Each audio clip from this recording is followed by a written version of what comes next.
말씀 마태복음 28장 9절에서 10절까지의 말씀입니다. 함께 한 목소리로 읽겠습니다. 예수께서 그들을 만나 이르시되 평안하냐 하시거늘 여자들이 나아가 그 발을 붙잡고 경배하니 이에 예수께서 이르시되 무서워하지 말라 가서 내 형제들에게 갈릴리로 가라 하라 거기서 나를 보리라 하시니라. 아멘. 오늘 부활의 증인들이라는 제목으로 하나님의 말씀 잠시 생각해 보겠습니다. Okay, now if you're English speaker, you don't have, if you don't already have the manuscript for today, the sermon is found at the front entrance. So please refer to the English translation of our message today. 중국 한가운데 있는 샨시 지방에 가면요, 법문사라는 유명한 절이 있다고 합니다. 지금부터 약 한 1400년 전에 세워진 이 절은 심하게 파손될 위험에 처해 있었다고 해요. 그래서 30년 전에 보수공사를 하게 되었습니다. 그 과정 가운데서 이 절의 지하에 크나큰 방이 여러 개 있는 것을 발견하게 되었습니다. 고고학자들이 발굴 작업을 시작했고 그 안에서는 당나라 시대의 유물들이 많이 나왔다고 합니다. 그리고는 사람들을 가장 많이 놀라게 했던 물건 하나가 그 속에 발견되었습니다. 아주 정교하게 만든 나무 상자가 발견되었는데 열어보니까 그 속에는 금으로 된 또 다른 상자가 하나 들어있었던 거예요. 그 금 상자를 잘 열어보니까 그 속에는 또다시 은으로 된 상자가 들어있었어요.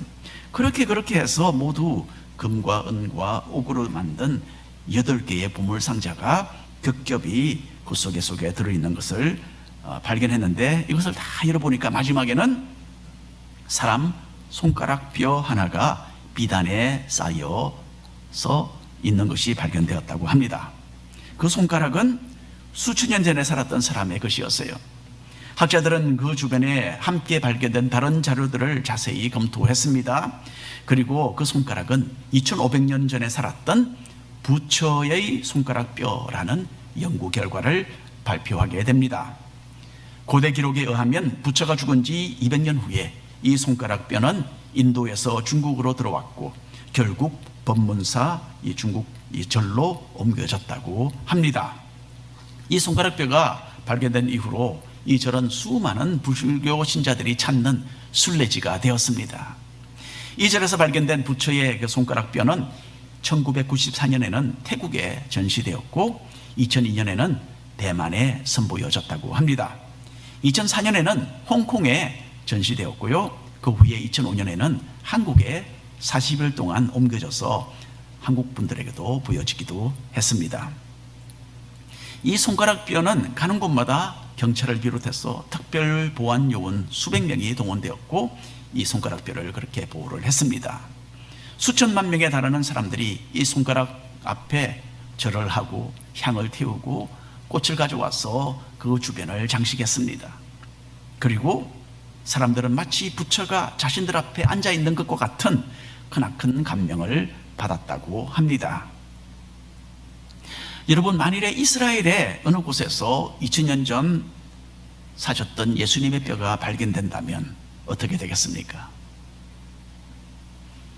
한편으로는 분명히 그 뼈를 한번 보기 위해서 이스라엘로 가는 사람들이 줄을 이어서 나아가겠죠.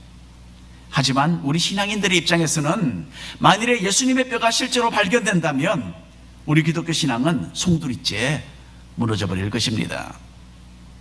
만일에 예수님의 뼈가 발견된다면 부활은 거짓말이고 우리가 믿는 성경 말씀은 모든 가치를 상실하게 되는 것이니까요.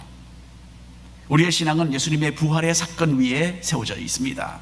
그러니까 예수님의 손이나 발이나 다른 어떠한 뼈도 발견될 수가 없는 것입니다.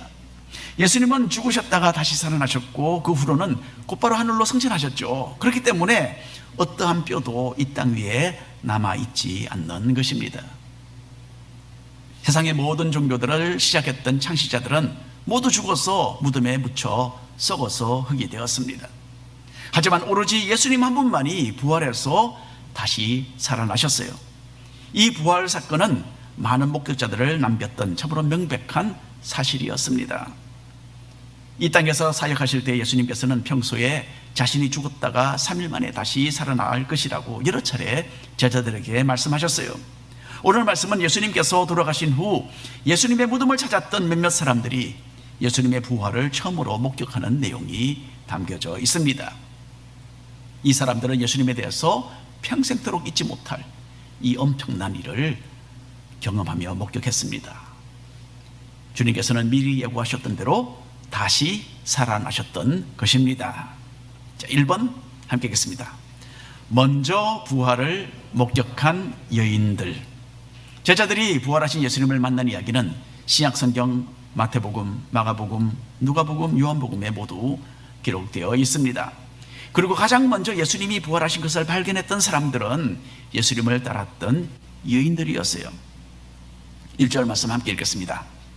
안식일이 다 지나고 안식 후 첫날이 되려는 새벽에 막달라 마리아와 다른 마리아가 무덤을 보려고 갔더니, 예수님께서는 목요일 밤에 붙잡히셔서 밤이 새도록 신문을 받으셨습니다. 그리고는 금요일 오전에 사형언도를 받으시고 오전 9시가 조금 지나서 십자가 형틀에 매달리셨습니다. 그 후에 금요일 오후 3시경에 운명하셨어요. 금요일 저녁 6시가 되면 안식일이 시작되었기 때문에 시간이 많지 않았습니다. 그리고 이때로부터 아리마대 사람 요셉과 니고데모 두 지도자는 예수님의 장례를 아주 신속하게 주도해 나갔습니다. 시신에 향품을 바르고 곧 동굴로 된 무덤에 안치시키고 크나큰 돌을 굴려서 입구를 막았습니다. 이것이 이 당시에 이스라엘 사람들이 장례를 치르던 방법이었어요. 안식일인 토요일에는 하루 종일 아무런 일도 하지 못하도록 되어 있었기 때문에 예수님을 따랐던 여인들은 집에서 따로 향품을 준비했습니다. 그리고 토요일 밤이 지나고 일요일 새벽이 되자 여인들은 곧바로 예수님의 무덤으로 향하여 갔습니다. 존경하며 따랐던 스승께 자신들도 마지막 예를 표하기 위해서 이 여인들의 그 헌신된 마음이 이렇게 이른 아침을 깨웠던 것입니다. 여인들은 무덤으로 가면서 서로 한 가지 염려를 하고 있었어요. 동굴로 된 그 무덤 입구를 가로막고 있는 그 큰 돌을 누가 우리를 위해서 치워줄 수 있을까? 이 염려를 하고 걸어가고 있었습니다. 여러분, 이전에 우리가 새들어 살던 마노아 집에는 한두 아름 되는 큰 돌 몇 개가 뒷뜰 한가운데 아무렇게나 그렇게 놓여 있었습니다. 그 돌들을 쳐다보면서 지내야 하는 것이 별로 제가 기분이 안 좋았어요. 그래서 어느 날 그 돌들을 한쪽 구석으로 굴려서 밀어서 치우는 그 작업을 제가 하기 시작했습니다. 그 돌들이 엄청나게 무거웠어요. 절대로 들지를 못합니다. 그 울퉁불퉁한 것을 힘겹게 한 번씩 굴려서 그렇게 해서 옮겨야만 했습니다. 그 중에 제일 큰 것은 혼자 힘으로는 꿈쩍도 하지 않았어요. 그래서 우리 집 아이들을 다 불러서 야, 우리 함께 하자. 그래서 모두가 다 들러붙어서 안간힘을 다해서 겨우겨우 여러 번 굴러서 그 돌을 치울 수 있었습니다. 옛날 이스라엘에는 동굴을 파서 그것을 무덤으로 만들었어요. 그리고 동굴 무덤의 그 입구에는 큼직한 돌을 둥글고 넓적하게 다듬어서 그것을 굴려서 그 입구를 막았던 것입니다. 돌은 크기가 사람 키만 했고요, 무게는 물론 충분히 1000파운드를 능가했다고 합니다. 그러니까 여인들의 힘으로는 도무지 굴려서 치워낼 수 없는 그런 무거운 돌이었어요. 그래서 평소에 주님을 섬기던 이 여인들은 어떻게 입구를 가로막고 있는 그 큰 돌을 굴러 옮기고 자기들이 무덤으로 들어갈 수 있을까 걱정이 태산 같았던 것입니다.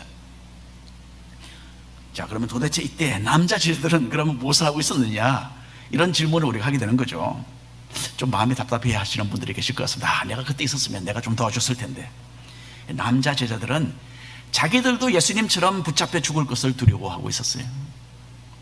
그래서 모두 한 집에 모여서 문을 잠그고 숨어서 숨을 죽이고 있었습니다. 반면에 주님을 따르던 이 여인들은 자신들이 가졌던 주님을 향한 그 사랑과 헌신으로 인해서 이렇게 무덤으로 발걸음을 힘차게 옮기고 있었던 것입니다. 여인들이 무덤으로 가고 있을 그때에 예수님의 무덤 바깥에는 군인들이 경비를 서서 지키고 있었어요.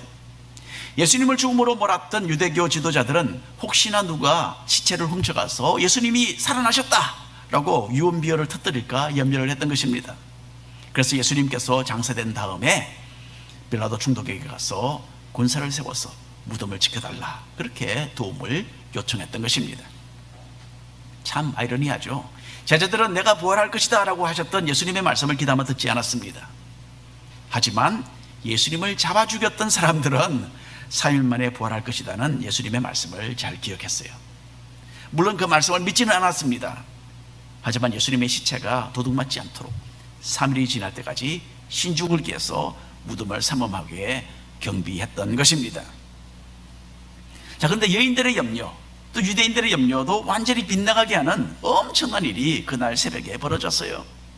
천사가 하늘에서 내려와서 예수님 부활 사건의 막을 활짝 열었습니다. 읽어볼까요? 28장 2절부터 4절까지 말씀입니다. 큰 소리로 읽겠습니다. 큰 지진이 나며 주의 천사가 하늘로부터 내려와 돌을 굴려내고 그 위에 앉았는데 그 형상이 번개 같고 그 옷은 눈같이 희건을 지키는 자들이 그를 무서워하여 떨며 죽은 사람과 같이 되었더라. 무덤을 지키는 군사들은 천사를 보고 두려워서 벌벌 떨고 땅바닥에 쓰러졌습니다. 아무리 철저하게 훈련받은 로마 군사라 해도 천사 앞에서는 꼼짝할 수 없었습니다. 마치 고양이 앞에 쥐가 되어서 겁에 질려서 얼굴을 땅바닥에 대고서 이제 곧 죽을 사람들 같이 참으로 극한 두려움에 빠졌습니다. 천사는 와서 무덤의 입구를 막았던 그 거대한 돌을 단숨에 옮겨버렸습니다. 그리고는 돌 위에 자리를 잡고 태연히 앉아 있었다라고 합니다. 자, 하나님께서 하시고자 하는 일에 인간은 어떠한 저항도 할 수 없는 무력한 존재인 것을 참으로 잘 보여주는 하나의 장면 아니겠습니까? 천사가 돌을 굴려둔 것은 부활하신 예수님께서 그러면 나오실 수 있도록 한 것은 결코 아니었습니다. 다른 복음서들을 읽어보면요, 예수님은 부활하신 이후에 이런 물질적인 공간을 완전히 초월하시면서 움직이셨어요. 돌이 입구를 가로막고 있다 해서 예수님께서 통과해서 나오지 못하실 것은 절대로 아니었습니다. 천사가 이렇게 했던 것은 도리어 여인들에게, 그리고 나중에 제자들에게 예수님의 무덤이 텅텅 비어있다는 것을 명백하게 보여주기 위해서였습니다. 읽어볼까요? 5절부터 6절까지 말씀입니다. 천사가 여자들에게 말하여 이르되 너희는 무서워하지 말라. 십자가에 못 박히신 예수를 너희가 찾는 줄을 내가 아노라. 그가 여기 계시지 않고 그가 말씀하시던 대로 살아나셨느니라. 와서 그가 누우셨던 곳을 보라. 예수님의 부활 사건을 가장 먼저 목격했던 사람들은 예수님의 수제자 베드로도 아니었고 가장 사랑받고 총애를 받던 요한도 아니었습니다. 이 제자들은 모두 예수님을 죽인 종교 지도자들을 두려워해서 벌벌 떨며 숨어 있었어요. 하지만 주님을 따르던 이 여제자들은 예수님을 향한 깊은 사랑으로 신변의 큰 위협을 무릅쓰고 이런 새벽에 무덤을 찾아갔던 것입니다. 그리고 여인들은 하나님이 보내신 천사를 통해서 예수님의 그 영광스러운 부활의 첫 번째 목격자들이 되었습니다. 주님께 대한 헌신으로 인해서 부활의 큰 기적을 가장 먼저 목격했던 이 여인들을 닮아가는 우리 모든 성도님들 되시기를 바랍니다. 아멘. 2번입니다. 읽겠습니다. 부활의 진실. 미국 뉴스위크 잡지가 한 번은 예수님에 대한 설문조사를 했습니다. 그리고 설문조사에 임했던 기독교인들과 불신자들의 대답을 따로따로 정리를 했다고 합니다. 첫 번째 질문은 당신은 예수님께서 실제로 살았던 인물인 것을 믿습니까? 라는 질문이었어요. 그 질문에 93%의 기독교인들은 믿습니다 라고 대답을 했고, 불신자들은 68%가 예수님이 실제 인물이었던 것을 믿습니다 라고 대답을 했다고 합니다.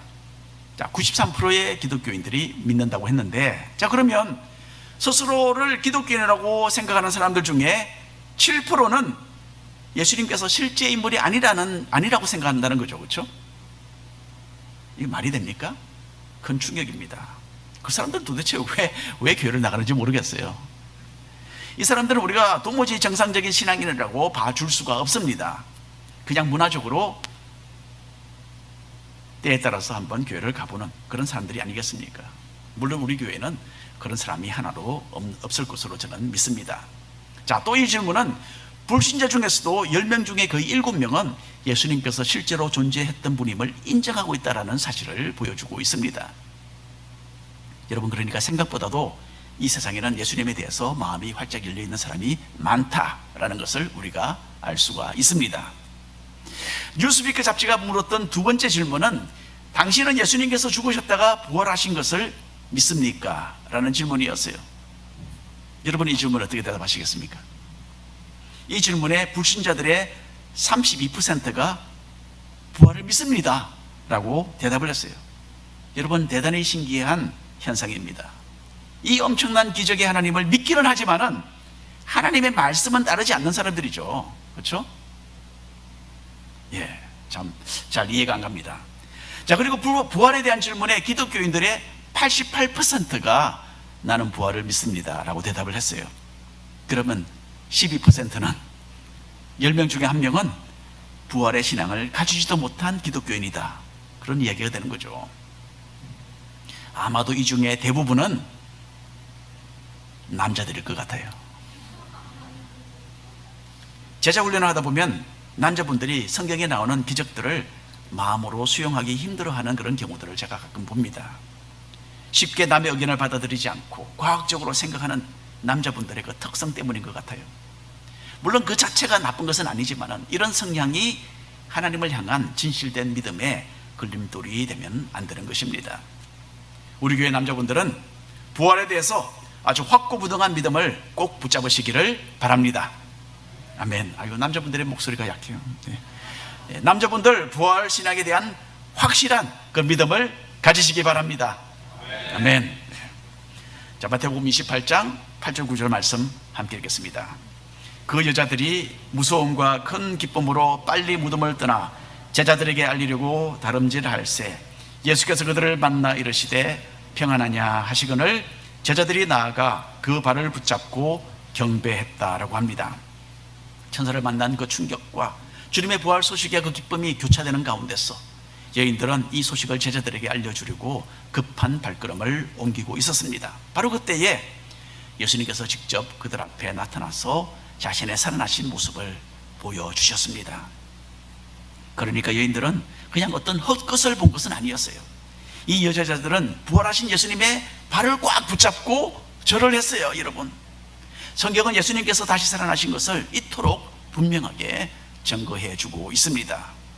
자, 이때로부터 시작해서 부활하신 주님은 40일 동안 이 땅에 계시면서 500명 이상의 제자들에게 자기 자신을 나타내시고 살아나신 자신의 몸을 사람들에게 보여주셨습니다.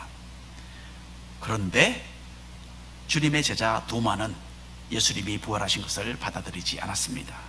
다른 제자들은 다 살아나신 예수님을 우리가 만났다라고 해도 도마는 여전히 믿기를 거부했습니다. 읽어볼까요? 25절, 요한복음 20장 25절 말씀입니다. 다른 제자들이 그에게 이르되 우리가 주를 보았노라 하니 도마가 이르되 내가 그의 손에 못자국을 보며 내 손가락을 그 못자국에 넣으며 내 손을 그 옆구리에 넣어보지 않고는 믿지 아니하겠노라 하니라. 도마가 이 말을 한 지 8일 후에 예수님께서는 다른 모든 제자들과 도마가 함께 있는 그 자리에 다시 나타나셨어요.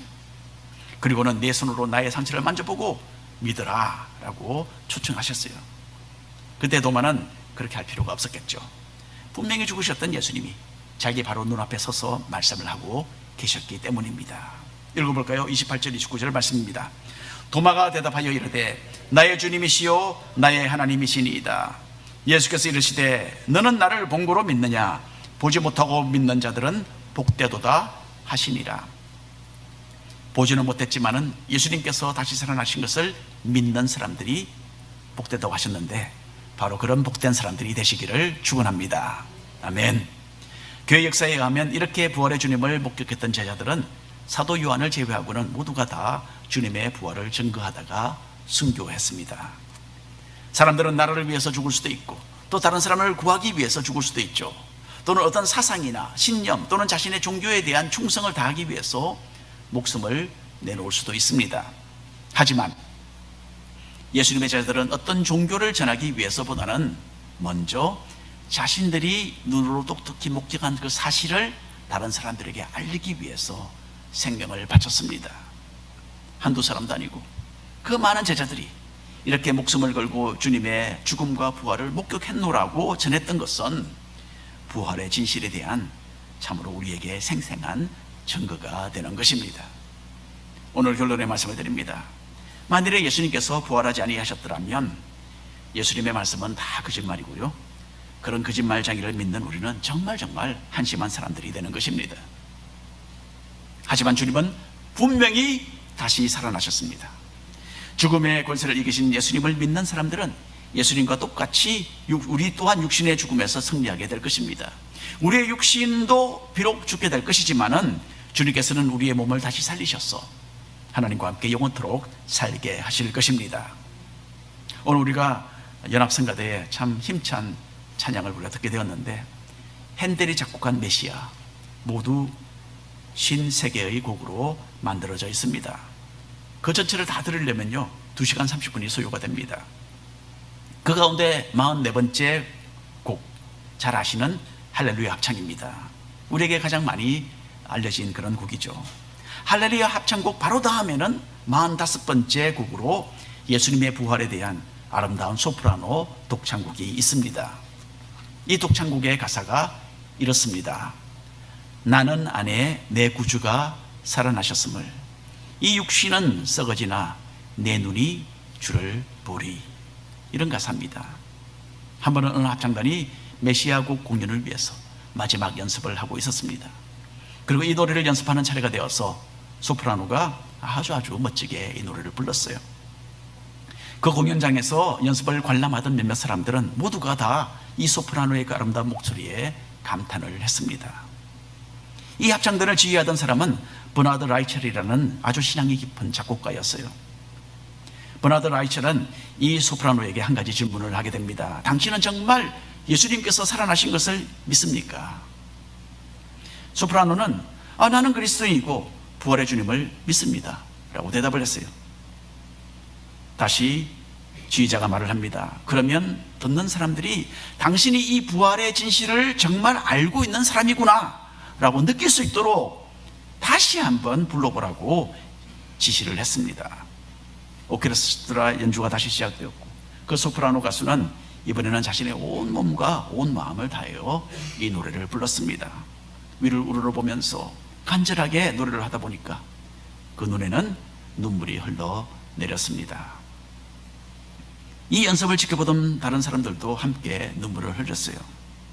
노래가 끝났을 때에 지휘를 하고 있던 버나드 라이첼은 자신도 눈물을 닦으면서 이제는 당신이 예수님 살아나신 것을 안다라는 것을 나도 알겠습니다 라고 그렇게 말을 했다고 합니다. 이 소프라노 노래를 함께 불러보면 참 좋겠는데 너무 어려운 곡이에요. 그리고 우리가 또 다 배울 수도 없습니다. 근데 참 감사한 것은 이 노래가 간략하게 편집이 되어서 우리 찬송가에 포함이 되어 있어요. 찬송가 16장 반주에 맞춰서 우리가 다 함께 불러보기를 원하는데, 메시아 곡에 나오는 이 본래 가사, 우리 한국 찬송에는 약간 가사가 달라요. 근데 메시아 곡에 나오는 이 본래 가사 한 부분을 제가 번역을 했는데 이대로 우리가 가사를 바꾸어서 함께 불러보겠습니다. 나는 안에 내 구주가, 나는 안에 내 구주가 살아나셨음을,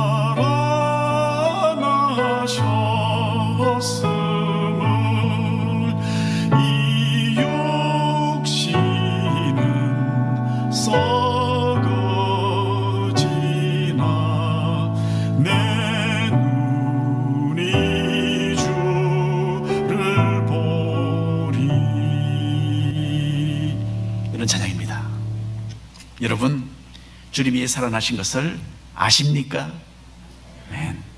주님이 부활하신 것과 같이 우리의 썩어질 몸도 장차 부활해서 우리의 눈으로 직접 주님을 보게 될 것입니다.